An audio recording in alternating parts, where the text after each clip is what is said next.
This all happened when I was 19. I'm not the best looking dude, so I've never had that much luck with women, and I ended up on Tinder.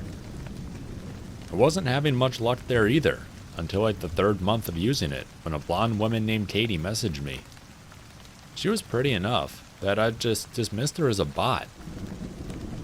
But it wasn't until 3 days later that she messaged me again, which was odd because bots almost never message more than once. I clicked on her chat and replied. Then I looked at her profile. What I saw was pretty generic, but definitely was not a bot's profile. We had been talking for like a month when she proposed the idea that I'd come see her.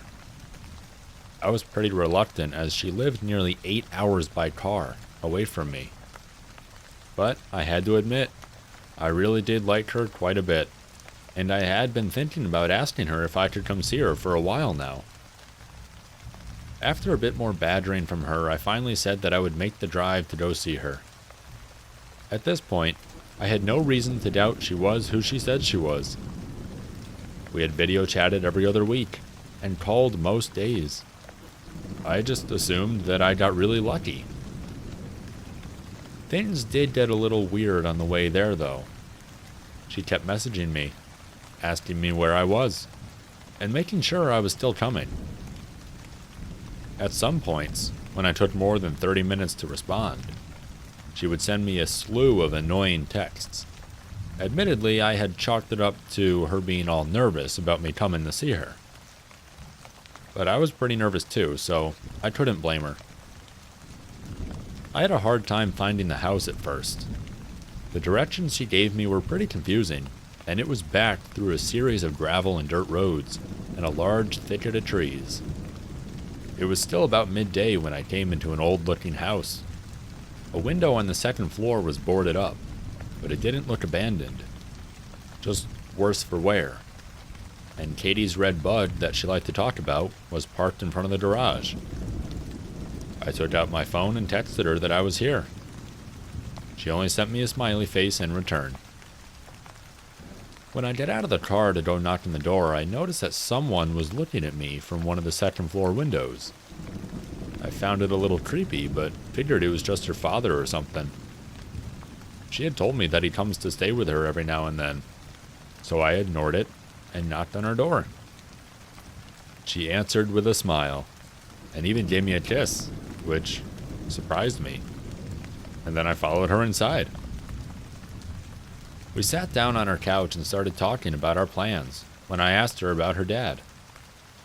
"You didn't tell me your dad was here," I said. "Was that going to be a surprise, or?" Katie looked confused and told me that her dad was not here. I still thought she was keeping up the act, and I told her that she didn't have to keep pretending, and that I had seen him looking at me through the upstairs window. Katie went pale and said that we had to get out of there now. We both ran to our cars, and when I questioned Katie, she informed me that her dad wasn't there, and that she had been home alone until I showed up. I called the police, and while I was on the phone giving the address, Katie gasped and pointed to the window where I had seen the guy last. He was looking at us from the window again. I got a better look of him, and he seemed older and frail, almost like he hadn't eaten anything in a while. He left the window after he saw that we saw him. The police took half an hour to show up, and the whole time Katie was crying and mumbling about how she was an idiot for not keeping her doors locked. When the police finally did show up, one started asking me and Katie questions, and the other two searched the house. They came back out a little later and told me and Katie that, while they didn't find anyone, they did find that the back door was hanging open. Whoever it was had ran out into the woods, but the cops were sure the house was empty. After the cops left, Katie asked me to stay the night because she was too scared to be in her house alone right now. I gladly did, and we slept downstairs on the couch, as Katie's bed was in the room next to the one the man had been in. Katie had also brought out the shotgun that her father had given her, but she never used. I told her it was fine. The man's gone. But she insisted, saying she'd feel safer if we had it out, and I'm glad she did. Later that night, I was still wide awake, watching TV. Katie had somehow managed to fall asleep. From the kitchen, I heard the sound of a doorknob being turned. At this point, I wasn't even scared. I was just pissed. I flipped on the lights in the kitchen and pointed the gun at the kitchen door. And there he was. The guy that had been in the house before was standing on the other side of the glass door. He looked shocked, and I'm glad we locked the door. The man unfroze and yet again ran into the woods. I woke up Katie and told her what happened and called the police yet again. When they arrived, they did a sweep of the woods and found no one in sight. They told Katie and me that it'd probably be a good idea to stay somewhere else for the night. Me and Katie said our goodbyes, and she was going to stay at her friend's house, and I was headed home. I left a little after Katie did. I was on the phone with my brother telling him what had happened. My headlights were on, and as I was talking, something caught my eye. That freaking man was standing in the corner of the house just watching me. I gunned it out of there, and didn't even bother calling the police again. But I did text Katie, and she said she was going to call them again. I don't think Katie ever went back to that house alone. Again.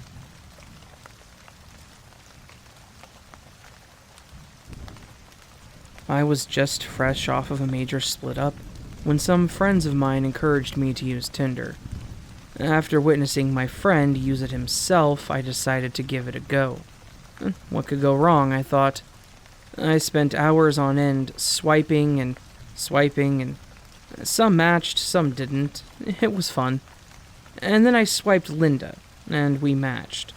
A decision I would end up regretting. We spoke for a few weeks on and off and got to know each other. She seemed like a nice enough girl. She was a bit older than me, yet looked a whole lot younger.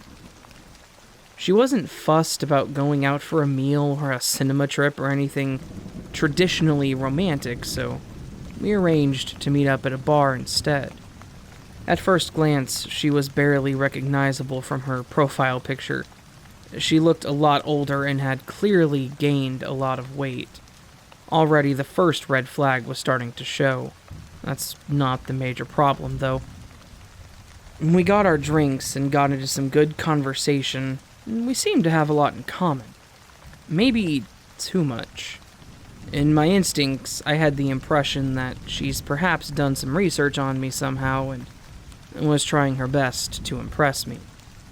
There came a point of awkward silence, and I thought of something to say, kind of to break the silence, but she already beat me to it. "Let's talk about sex," she said. I was too stunned to get my head around at how forward and straight to the point she was. She'd asked me about my sex life and what stuff I'd gotten up to with the previous partner. We exchanged our stories. To be honest, mine didn't seem half as exciting as her dramatic ones. So I just made stuff up that I never felt comfortable talking about this to someone on a first date. It was at this point that she would reveal something to me that made me sick from the pit of my stomach. She told me that she liked bondage, and that she liked to torture and abuse people just for fun. One story in particular, she told me that she had tricked a man into getting into bed with her and how shocked he was to lie down on a bed full of thumbtacks. At this point, I was quickly slurping my drink and getting my excuses ready to leave. And then she told me her final story. She told me that only the week before meeting me, she'd met a man from Tinder and got him to take her to his own flat. She said she was well prepared and had a bag full of items in her car. Bondage tools. Then, to my horror, she told me that she had him wrapped up in cling film, over and over again from head to toe, until he was almost mummified. And then she just left him there on his own in the flat and abandoned him. She laughed as she impersonated his mumbles and his pleas for help. "He's probably dead by now," she said, chuckling as she sipped her drink. At this point, I decided to leave. There was no more point in staying. I didn't even want to question if this was a joke or not. I just got up and left. She attempted to kiss me, but I swerved out of her way. I just got up and left as soon as I could. Safe to say, I never met her again, and I hope I never will.